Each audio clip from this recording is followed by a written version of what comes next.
Alright, so it's a beautiful day today here in Tokyo. Finally spring is here, less cold.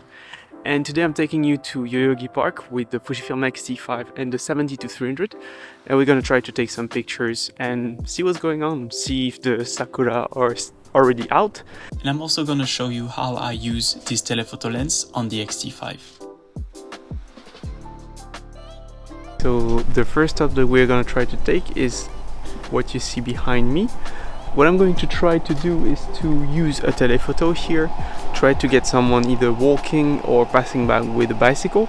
I think that what works here with the telephoto is the fact that you have some big leading lines with this building at the end, and having a subject with the light that is quite, I would say, low right now. I mean, it's quite high, but you have the buildings with the shadow that casts all their shadows. I think that's what makes it work in the composition here.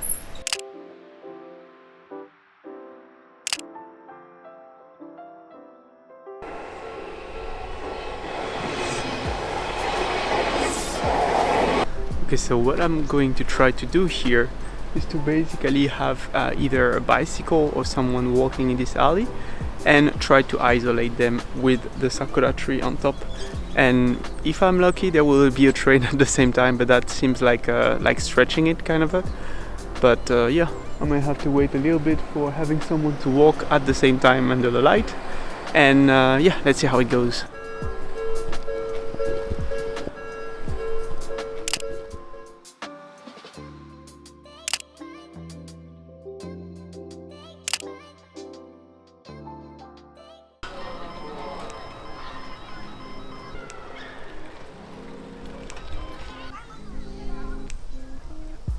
Okay, so there are two spots here that I want to work on.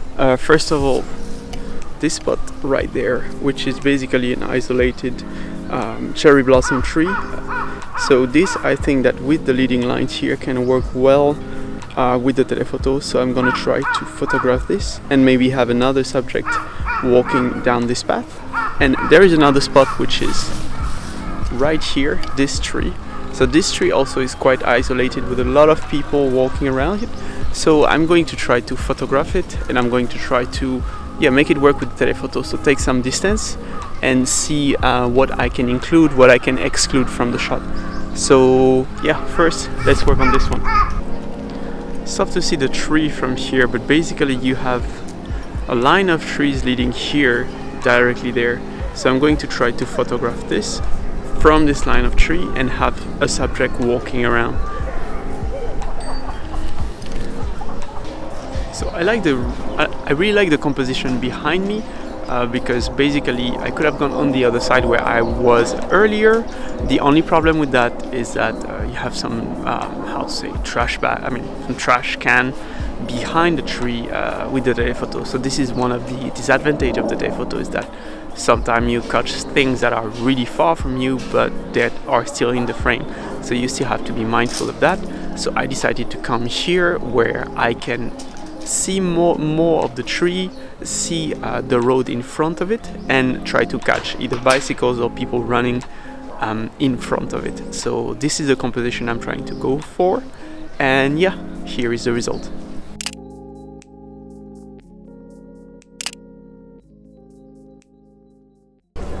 Okay, so for our next composition here, there is a couple sitting. I think that's them here, right here. And behind them there is a cherry blossom tree, right?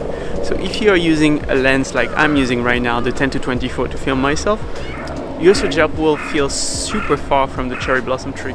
When you use this telephoto lens and you have this compression effect between your background and your subject will actually feel closer, and you will be able to take more of the cherry blossom tree. So that's another application of the telephoto lens, and that's one of the composition I want to focus on.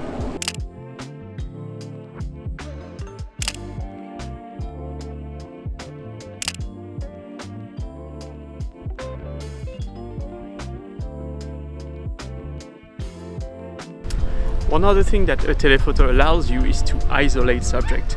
And if you're able to isolate subject while putting stuff around them in the foreground, what you're able to do is to frame them. And that's really important, and that's one composition technique that allows you to put more emphasis on your subject.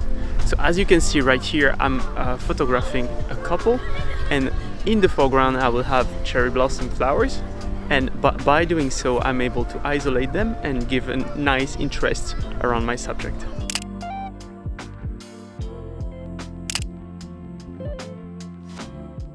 When you want to really isolate your subject and have a completely blurry background, you either have to have a super high aperture to make sure that you have a really shallow depth of field, but what also can help you is the focal length that you use. The more telephoto you will use, the more separation you will have, right? So using a telephoto to emphasize on this separation is also a good idea. In this example, I'm trying to photograph a sakura, right? If I'm using a wide angle lens, you will see the background for sure. However, with the telephoto, it appears completely blurry. And by doing so, you are able to easily isolate your subject and make sure that it pops out even more from your picture.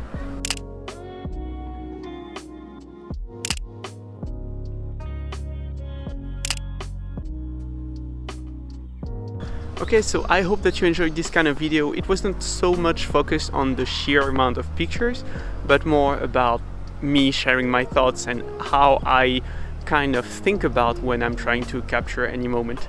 So if you enjoyed it, make sure to leave a like and subscribe to the channel. And if you've missed it, check out this video right here where I talk about the 70-300 that I used today. See you there.